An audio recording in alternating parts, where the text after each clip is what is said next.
Pendant les fêtes, si on vous demande un verre de champagne, vous allez probablement sortir ceci, une flûte.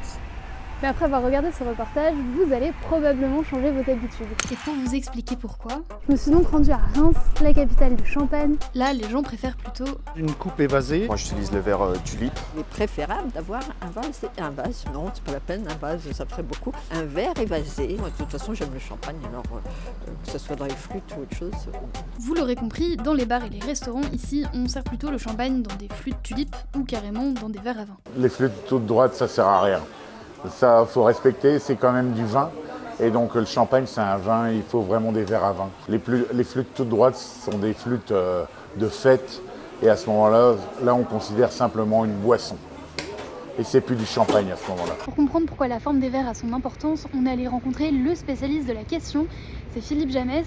Il est sommelier, mais surtout, il dessine ses propres verres. Lorsque je vois que des gens dégustent dans des flûtes, je me dis, mon Dieu, mais ils ne savent pas à côté de quoi ils passent. Il a vraiment été un des précurseurs, il y a une dizaine d'années, dans le passage de la flûte à un verre davantage sphérique. Je suis arrivé en Champagne dans les années 90 et la flûte était vraiment partie prenante du service à table. Ça a été compliqué de bousculer ses habitudes parce que la flûte ou la coupe, c'était quand même très ancré. C'est l'espace qu'on va donner véritablement au liquide qui va différencier la flûte d'un verre à vin. Et forcément, ça envoie modifier le goût, la perception, le plaisir, la réalité des choses. À l'intérieur d'une flûte, vous allez avoir un effet immédiat de création presque débordante d'effervescence, mais ça va être très éphémère.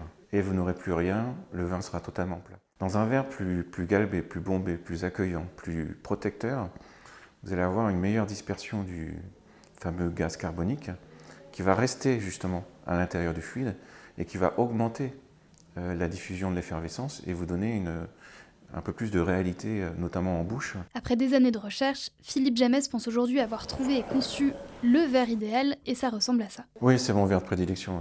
Je pense que c'est une très jolie finalité. Je ne sais pas ce qu'on pourra faire de plus. Mais alors est-ce que c'est pas un peu paradoxal? Pourquoi on a longtemps utilisé la flûte pour le champagne alors que finalement c'est pas super adapté? Ça a été un point de démarcation pour le champagne en fait.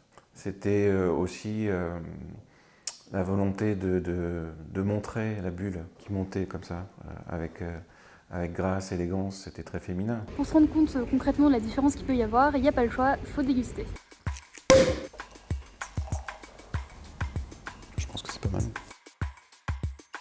On a un côté très sur la pomme, un fruit croquant, un petit peu d'exotisme. Sur un verre un peu plus ouvert, on a beaucoup plus de chaleur, on a un côté presque compoté. On retrouve beaucoup de fruité, l'exotisme, mais on retrouve aussi de la minéralité. Je pense que c'est le fait qu'on ait un côté évasé qui se referme un peu plus, de manière un peu plus importante sur le haut. Moins de complexité, c'est plus difficile d'aller atteindre les arômes parce qu'on a moins de chambres aromatiques, on a vraiment un côté un peu plus léger au nez.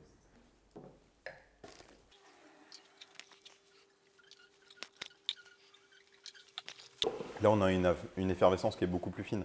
On a l'impression qu'il y a beaucoup plus de CO2 qui est parti de ce verre-là. On va vers une disparition progressive de la flûte pour déguster de champagne. Dans la région, c'est sûr que oui. Par contre, dans le reste de la France, ça reste la flûte. Ouais, en fait, tout simplement, déjà, il y a le côté pratique. On est sur des verres qui sont plus étroits, donc plus faciles à ranger. On est sur des verres qui, esthétiquement aussi, sont plus élancés. Donc, il y a un côté un peu plus distingué. On vous rappelle bien évidemment que l'abus d'alcool est dangereux pour la santé. Et la prochaine fois que vous aurez l'occasion de déguster du champagne, n'hésitez pas à essayer dans un verre à vin.